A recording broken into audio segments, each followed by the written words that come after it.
This Shabbat, there are a number of verses that list the devastation that could, God forbid, befall the Jewish people if we do not follow the recipe of Hashem for good living. And embedded amongst all of those very harsh verses is a verse that tells us, Tachas asher lo ya'avadatu es Hashem Elokecha b'simcha v'tuv levav. All of this is because you did not serve Hashem with a joyous heart, with happiness. And the Rambam Maimonides points out, doesn't say that you didn't serve Hashem. It says you didn't serve Hashem with joy, which means that even if we did serve Hashem, and we did all of the precepts, but we did it with a heavy heart, dragging our feet and feeling overburdened by the responsibility, we've still lost the plot. We are unfortunately still not in a place that God would want us to be.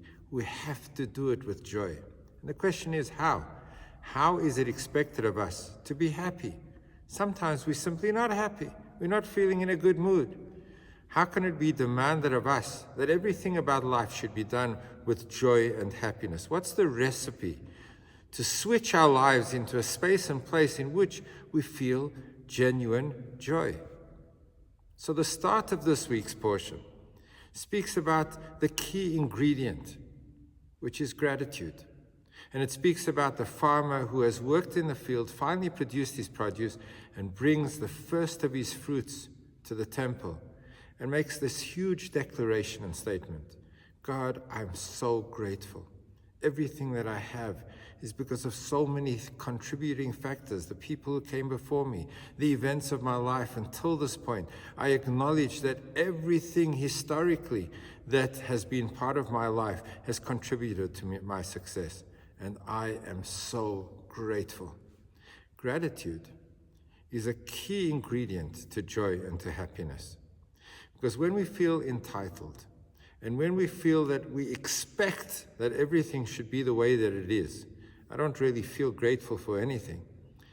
It is a recipe for morose, for negativity, for feeling done by, for walking around with a chip on our shoulders and constantly seeing the negative, not seeing the positive opportunity.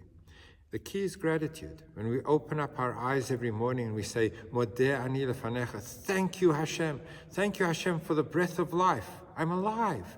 That's reason enough to say thank you. And every morning we laboriously, tediously repeat every single day the blessings that enumerate the reasons that we should be grateful in detail. Thank you Hashem for giving me sight.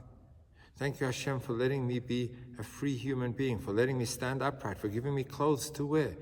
Every detail about our lives we can view and we could say, I'm so grateful. This didn't have to be. The fact that I have this means that I have a reason to be grateful.